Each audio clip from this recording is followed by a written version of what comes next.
சாட்டையை தாக்கிய மர்ம நபருங்கிற தலைப்பில் தான் இந்த காணொலியை நம்ம காண இருக்கோம். கள்ளக்குறிச்சியில் நடந்திருக்க அந்த மோசமான நிகழ்வு நிச்சயம் எல்லாருக்கும் தெரியும்னு நினைக்கிறேன். இப்பொழுது வரைக்கும் 51 நபர்கள் இறந்திருப்பதாக தகவல்கள் வெளிவந்திருக்கு.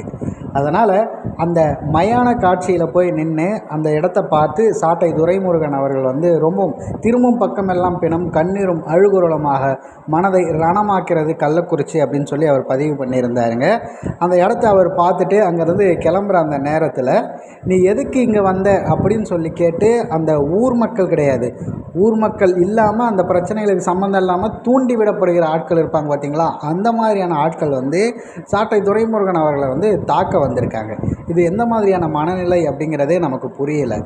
ஏன் இதை செய்கிறாங்க அப்படின்னா, இந்த நிகழ்வு பெரிய அளவுக்கு வெளியில் தெரிஞ்சிடக்கூடாது. கள்ளசாராயம் காய்ச்சியவர்கள் யாருன்னு அங்கே இருக்கவங்களுக்கு தெரியும். அது மட்டும் இல்லாமல் காய்ச்சி அந்த நபருக்கு அரசு துணை நிற்கிறது அப்படிங்கிறது அப்பட்டமாக நமக்கு தெரிகிறது. அது மட்டும் இல்லாமல் இன்றைய தினம் ஒரு அமைச்சர் ஒரு விஷயத்தை சொல்லியிருக்காரு. இந்த மாதிரியான ஒரு நிகழ்வை நீங்கள் கேள்வியே பட்டிருக்க மாட்டீங்க.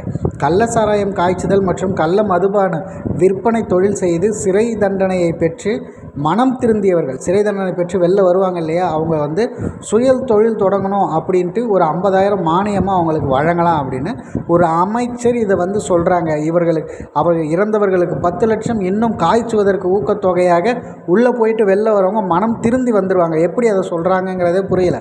இந்த 50,000 எடுத்துகிட்டு போயிட்டு மறுபடியும் அவங்க முதல் போட்டு தொடங்கணுங்கிற மாதிரியான ஒரு விஷயத்தை தான் இந்த அரசு செய்யுது. இவ்வளவு ஒரு கீழ்த்தரமான செயல் யாருமே யோசித்து கூட பார்க்க மாட்டாங்க.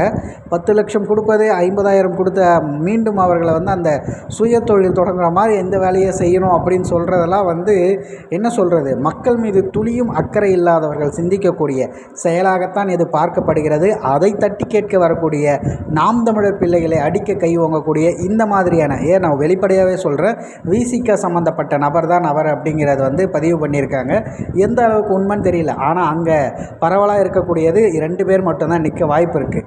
அதில் அந்த 2 கட்சிகளில் ஒரு கட்சியை சார்ந்த ஒரு நபராக அவர் இருக்க வாய்ப்பு இருக்குது. ஆனால் உங்களுக்காகவும் சேர்த்து போராடுகிற நாம் தமிழர் கட்சியை இப்படி நீங்கள் செய்யணும்னு நினைக்கிறீங்க அப்படின்னா உங்களை முதல்ல பரிசோதனை பண்ணிக்கங்க.